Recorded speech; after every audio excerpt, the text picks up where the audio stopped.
우리 말씀을 보겠습니다. 우리 말씀은 마태복음 5장 17절에서 20절의 말씀, 산상수훈의 세 번째 강의를 하도록 하겠습니다.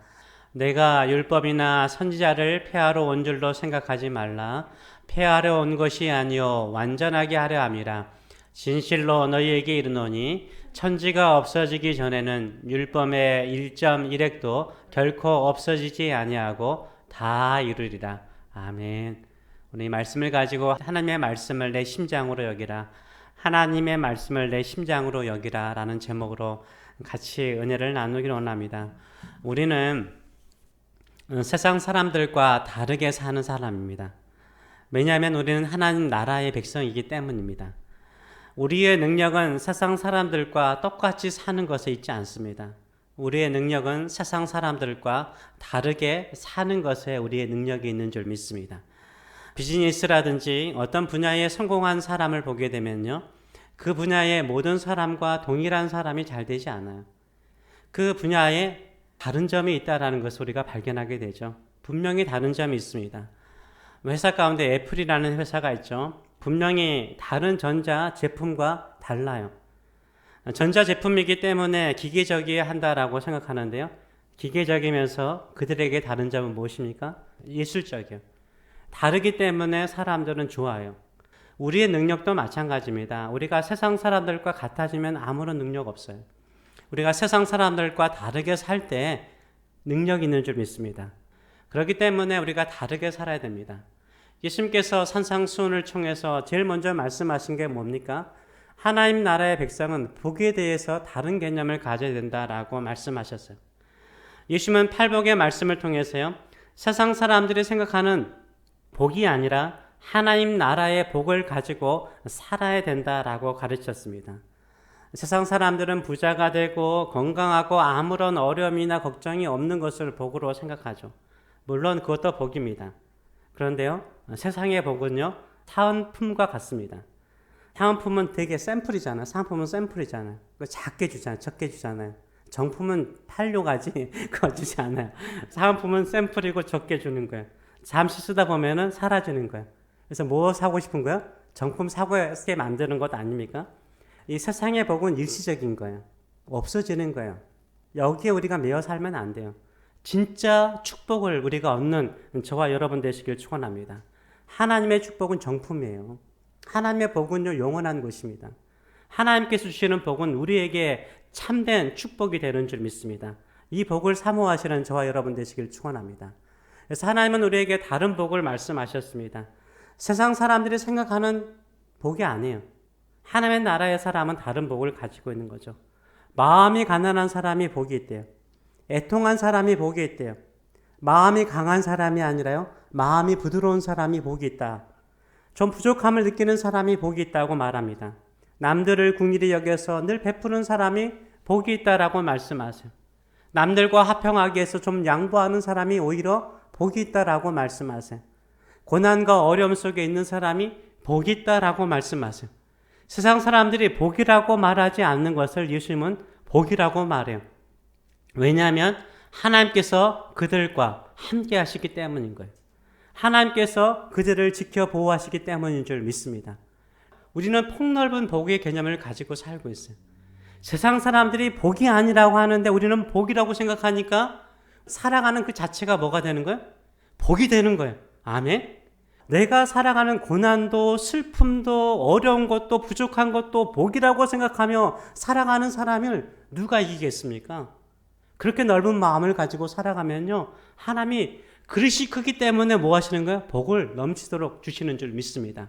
우리는 세상의 복의 개념을 가지고 사는 사람이 아니라 예수님께서 가르쳐 주시는 하나님의 나라의 복을 가지고 살아가시는 저와 여러분 되시길 축원합니다. 또한 하나님의 백성은 새로운 백성이죠. 하나님의 백성을 상징하는 두 가지 상징물이 있습니다. 그 두 가지가 뭡니까? 소금과 빛이라 라고 말하고 있습니다.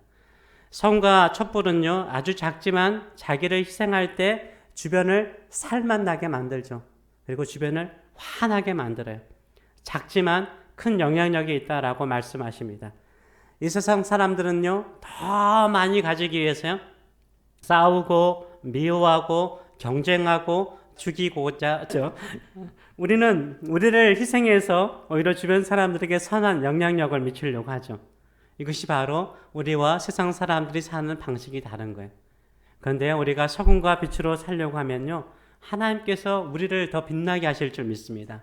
우리 인생을 더 살맛나게 만들어 주실 줄 믿습니다. 우리의 마음을 더 행복하게 만들어 주실 줄 믿습니다. 또한 세 번째로 하나님의 백성은 다르게 한다는 거예요. 세상 사람들은 세상의 법을 따라 살지만 하나님의 백성은 누구의 법을 따라 사는 사람이요?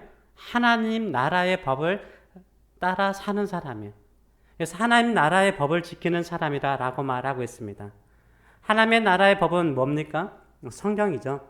성경을 말하는 거죠. 우리는 성경을 지키는 사람들이에요. 성경 말씀을 지키며 살아갈 때 우리는 세상 사람들과 다르게 살아가는 것입니다. 내 욕망이나 내가 원하는 것을 따라 사는 사람이 아니라 하나님의 말씀을 따라 살아갈 때 능력 있는 그리스도인이 되는 줄 믿습니다. 여러분은 성경을 어떻게 생각하십니까? 성경을 진정으로 하나님의 말씀으로 생각하십니까? 하나님의 말씀이기 때문에 매일 성경을 읽고 그 말씀을 묵상하고 그 말씀에 순종하며 사는지요? 한 주간 얼마나 말씀을 읽으셨는지요? 그 말씀을 묵상하셨는지요? 그 말씀을 순종하고자 몸부림치셨는지요? 우리가요, 하나님의 말씀에 순종할 때요, 하나님의 나라가 임하는 줄 믿습니다. 그래서 예수님께서는 이 하나님의 말씀이 우리 삶의 심장과 같기 때문에, 심장 없으면 죽는 거잖아요. 심장 없으면, 심장이 약하면요, 뛰기도 힘들고 일하기도 힘들어요. 이 세상에 능력 있는 그리스도인 되기 위해서는 심장이 튼튼해야 되듯이 성경의 말씀에 우리가 능통한 자가 돼야 돼요. 그 말씀을 붙들고 사는 저와 여러분 되시길 축원합니다. 그래서 어떤 자세로 하나님의 말씀을 접해야 되는가 예수님께서 가르쳐 주십니다. 첫째는요, 십자가를 지기까지 말씀에 순종하셔야 돼요. 십자가를 지기까지 말씀에 순종해야 돼요. 오늘 본문의 말씀 17절과 18절의 말씀을 보게 되면 내가 율법이나 선지자를 폐하러 온 줄로 생각하지 말라. 폐하러 온 것이 아니요 완전하게 하려 함이라 라고 말씀하세요. 예수님께서 오신 것은 이 율법과 선지자는 구약 성경을 대표하잖아요.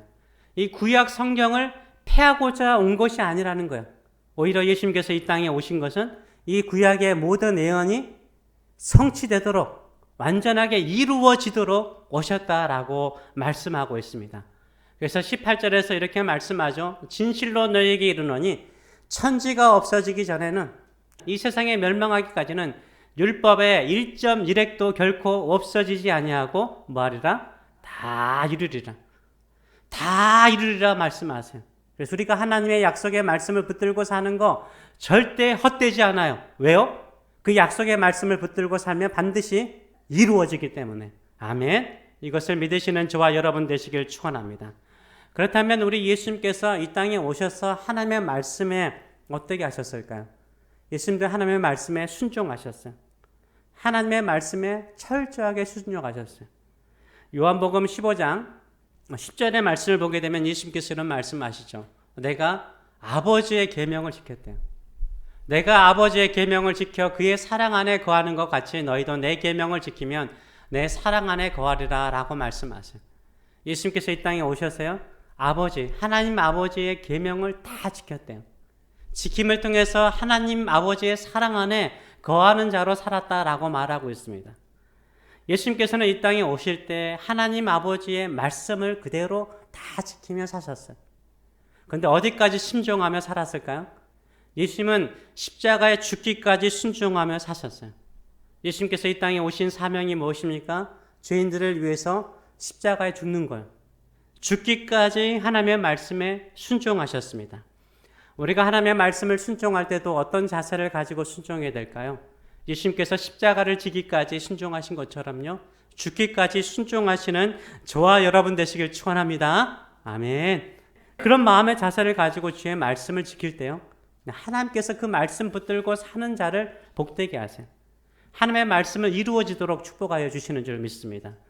이웃을 사랑하라. 그러면요, 내가 내 자존심을 죽여야 돼요.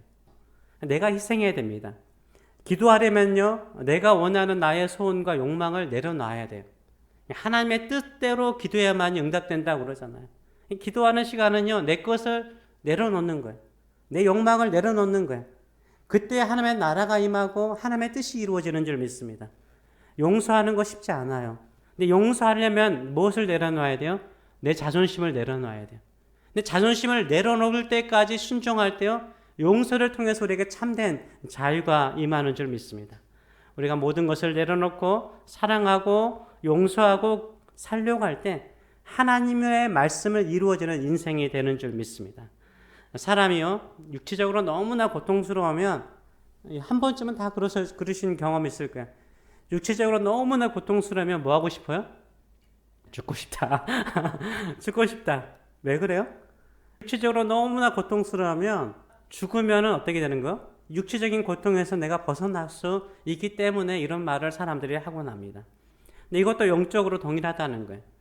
지금 미움 때문에 사람으로 통해서 받은 상처 때문에 경쟁에서 지고 있다는 것 때문에 마음이 고통스럽습니까? 왜 그런 거예요? 내 자존심이 살아있기 때문인 거예요. 내 자존심이 살아있기 때문에 그 모든 것들이 다 괴로운 거예요. 근데 내 자존심을 죽였어요. 그러면요, 그 마음의 고통에서 자유를 얻어요. 내 자존심을 내가 죽여버려요. 그래, 나 이미 죽었어. 예수님과 함께 십자가에서 죽었어. 예수님께서 용서하라고 그러고 사랑하라고 그러고 오히려 그를 축복하라고 그래. 이렇게 살면 어떻게 돼요? 오히려 자유롭다니까요. 자유로워져요. 내 자존심을 죽이면요, 하나님의 뜻이 이루어져요. 십자가에 죽기까지 순종하신 예수님처럼 하나님의 말씀에 순종하시는 저와 여러분 되시길 축원합니다. 두 번째로는요, 우리가 어떤 자세로 하나님의 말씀에 순종해야 됩니까? 쉬운 말씀만 순종하면 안 돼요. 쉬운 말씀만 순종하면 안 돼요. 그러면 어느 말씀이 쉬운 말씀일까요? 어느 말씀이 쉬운 말씀일까요? 바로 겉으로 순종하기 쉬운 것이 쉬운 말씀이에요. 겉으로 순종하기 쉬운 말씀이 쉬운 말씀이에요. 그럼 어려운 말씀은 어떤 말씀일까요? 내 마음까지 순종하는 말씀이 어려운 말씀이에요. 오늘 본문 19절과 20절은 이렇게 말하죠. 그러므로 누구든지 이 계명 중에 지극히 작은 것 하나라도 버리고 또 그같이 사람을 가르치는 자는 천국에서 지극히 작다 일컬음을 받을 것이요 누구든지 이를 행하며 가르치는 자는 천국에서 크다 일컬음을 받을 것이라 라고 말씀하세요.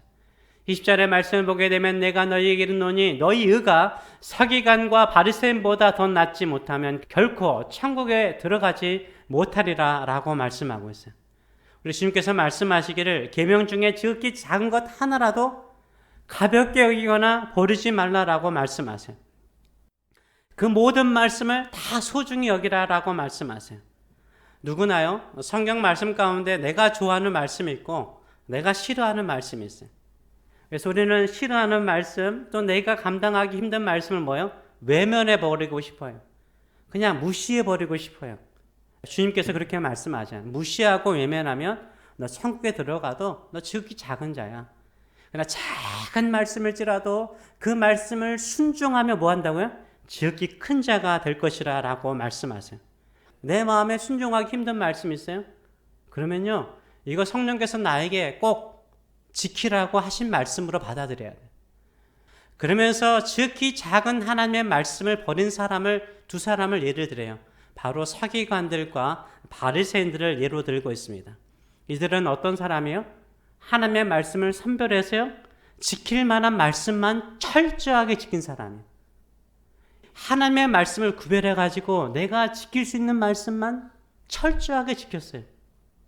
이들은요, 613개의 율법을 정리했어요. 그리고 613개의 율법의 계명을 그들은 철저하게 지켰어요.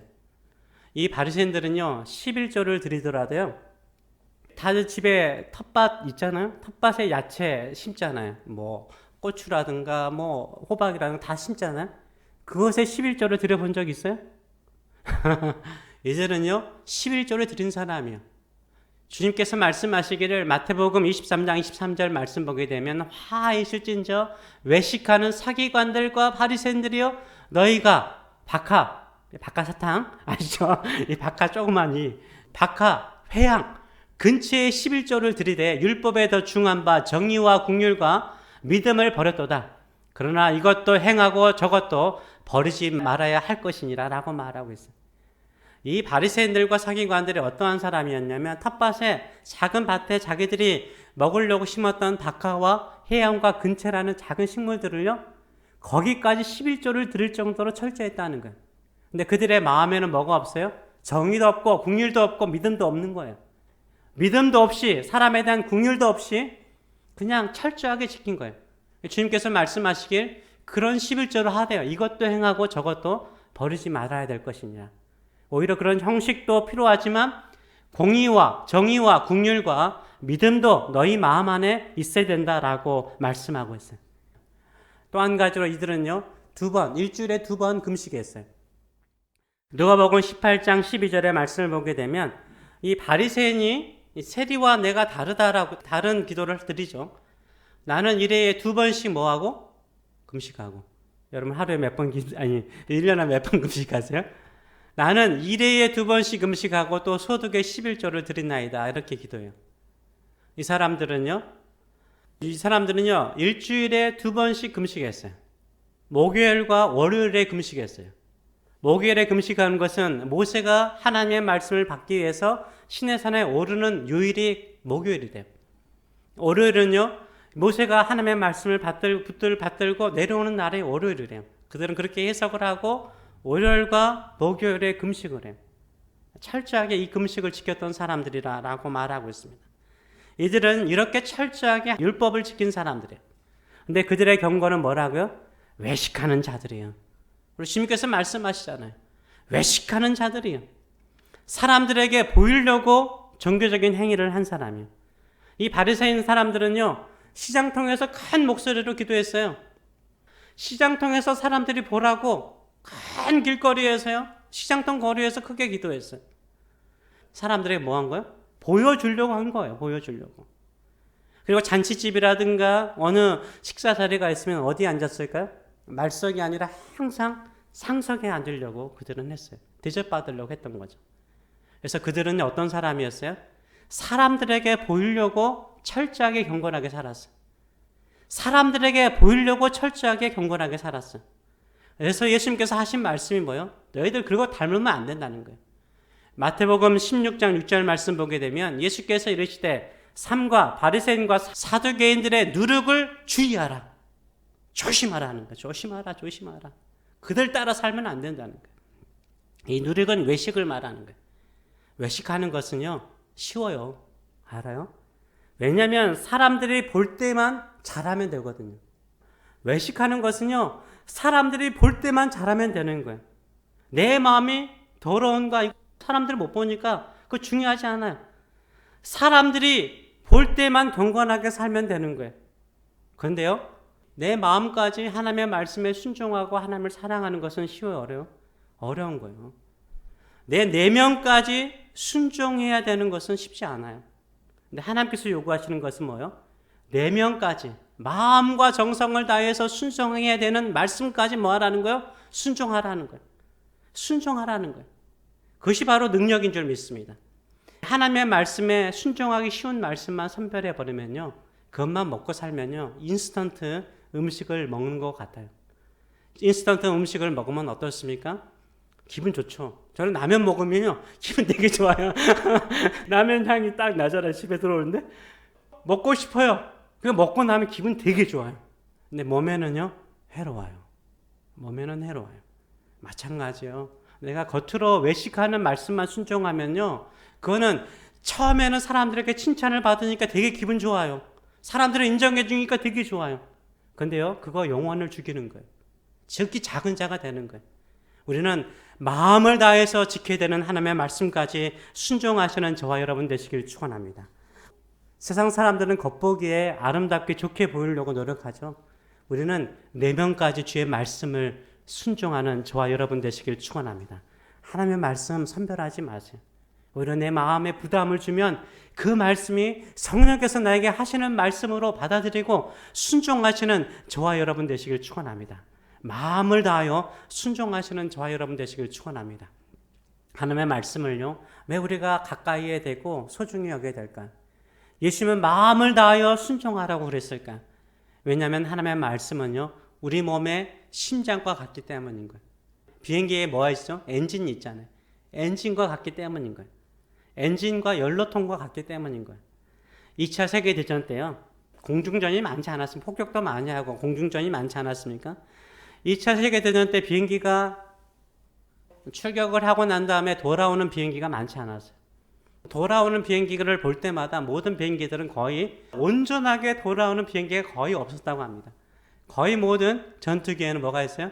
총자국이 있는 거예요. 포탄을 맞는 자국이 있었다고 합니다.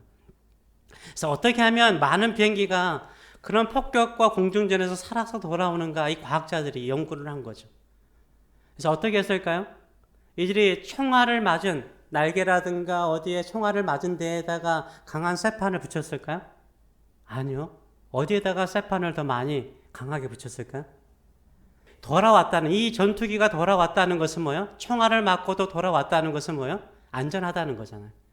근데 돌아오지 않는 전투기가 있잖아요. 어디에 총알을 맞았기 때문인 거예요?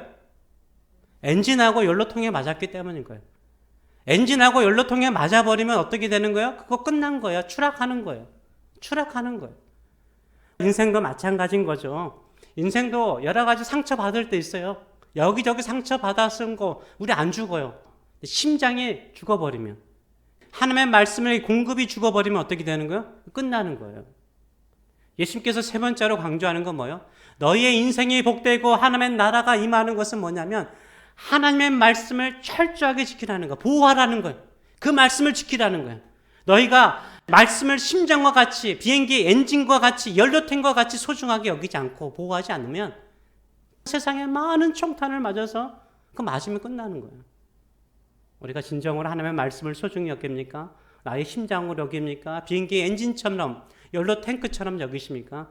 거기에 쇠판을 붙여야 돼요. 그 말씀을 듣고, 그 말씀을 읽고, 그 말씀을 묵상하고, 그 말씀에 순종하시는 믿음의 사람 되시길 축원합니다. 아멘. 형식으로도 지키고 마음으로 지켜야 돼요. 제가 심장이라는 표현을 쓰는 이유가 있어요.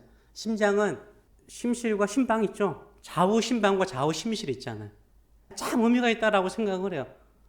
한쪽은 겉으로 지키는 말씀도 지켜야 되고 한쪽은 내면이라고 생각해요. 내면과 형식을 같이 지켜야 돼요. 마음과 정성과 뜻을 다해서 주의 말씀에 순종함을 통해서 다르게 사는 사람, 하나님의 뜻을 이루는 믿음의 성도들 되시길 축원합니다. 아멘. 저거 비행기 보세요. 비행기 같아요? 얼마나 맞았는지 구멍이 뚫렸어요. 여기도 구멍 뚫린 게 엄청나게 많아요. 구멍 뚫리고 다 나갔어요. 저게 돌아와요. 저런 상태로 돌아왔대요. 저런 비행기 어떻게 돌아올 수 있어요? 저렇게 망가졌는데 어디가 완전하기 때문에 엔진이 살아있기 때문에 오는 거예요. 살아있기 때문에 오는 거예요. 하나님의 말씀을 지키고 그 말씀을 따라 사는 사람은 아무리 상처받고 아프더라도 다시 돌아올 수 있는 거예요. 하나님의 말씀을 지키고 그 말씀 안에 사시는 저와 여러분 되시길 축원합니다. 기도하겠습니다. 하나님의 말씀을 나의 심장으로 생각해 보신 적이 있습니까? 심장. 하나님의 말씀을 나의 심장으로 여기고 그 말씀을 읽고 그 말씀을 따라 순종하는 자 되게 하여 주시고, 그냥 좋은 말씀, 남들이 보기에 좋은 말씀이 아니라 하나님 우리의 내면까지 보시는데 마음과 정성을 다하여서 내면까지도 하나님의 말씀에 순종하는 저의 삶이 될 수 있도록 은혜 도와여 주시고, 그 말씀은 다 이루어지는데, 그 약속의 말씀은 다 이루어지는데 하나님의 말씀이 나의 삶의 순종함을 통해서 이루어지는 그 영광을 누리는 저의 삶이 될 수 있도록 축복하여 주시옵소서. 내가 다른 것에 상처를 받더라도 거기에 굴하지 않게 하여 주시고, 가장 먼저 내가 보호하고 지켜야 되는 것은 심정과 같은 하나님의 말씀을 내가 꾸준히 깨끗하게 듣고 받아들여서 그 말씀에 순종하는 자 되게 하여 주시옵소서. 이런 마음의 자세를 가지고 한번 기도하겠습니다. 살아계신 하나님 아버지, 주의 말씀은 우리의 심장과 같습니다. 우리가 심장을 지키듯이 우리의 하나님의 말씀을 지키는 자 될 수 있도록 은혜 도와여 주시옵소서. 주의 말씀이 우리의 삶을 세울 때 하나님의 약속이 이루어지는 것을 목격하고 증언하는 인생을 살게 될 줄 믿습니다. 이런 믿음의 사람들 될 수 있도록 축복하여 주시옵소서. 우리 주님께서 말씀하신 것처럼 아무리 수고하고 노력해도 모래 위에 집을 지으면 헛된 집이 되어버립니다. 그러나 반석 하나님의 말씀에 우리의 삶을 지으면 가장 안전한 줄 믿습니다. 우리가 말씀에 우리의 인생의 집을 짓게 하여 주시고 우리 사랑하는 자녀들도 하나님의 말씀에 그들의 인생의 집을 짓게 하여 주시옵소서. 그리하여서 하나님의 뜻을 이루고 하나님의 영광을 보는 자들 될 수 있도록 은혜도 하여 주시옵소서. 우리가 하나님의 비행기를 보았습니다. 아무리 촌탄과 폭격에 의해서 망가져 있을지라도 엔진과 연료통이 살아있으면 끝에는 돌아오는 것을 봅니다. 아무리 깨끗한 비행기일지라도 엔진에 총알을 맞아버리면 끝나는 인생이 됩니다. 우리가 어디를 보호해야 되겠습니까? 우리 인생에 수많은 상처와 아픔이 있더라도 주의 말씀을 지키는 자, 주의 말씀을 읽고 그 말씀대로 사는 자 되게 하여 주시옵소서. 그리하여서 하나님의 영광을 위해서 쓰임받는 인생들 될 수 있도록 복되게 하여 주시옵소서. 이제는 우리를 사랑하시되 내가 만드는 나의 나라는 영원한 나라다. 인스턴트와 같은 사은품에 만족하지 말고 영원한 축복, 영원한 하나님의 계획이 이루어지는 삶을 살도록 하렴. 늘 격려하신 하나님 아버지의 크신 사랑하심과 나는 하나님의 말씀이 이루어지기 위해서 십자가를 지기까지 죽기까지 순종했단다. 너의 자존심을 죽이고 순종하면 하나님의 뜻이 이루어지고 하나님의 영광이 임하는 인생이 될 것이다 라고 늘 우리에게 힘을 주시는 예수 그리스도의 무한하신 은혜와 오늘도 아프니 상처가 있니? 그러나 너희가 상처받고 총격받는 곳이 혹시 너의 심장이 아니니? 너의 엔진이 아니니? 거기를 강하게 해야 된다. 거기를 보호해야 된다. 말씀의 기초 위에, 말씀의 반석 위에 설하라고 말씀하시는 성령의 임재하심과 교통하심이 살아가는 성도들과 자녀들 머리 위에 영원히 함께 하시기를 축원하옵나이다. 아멘.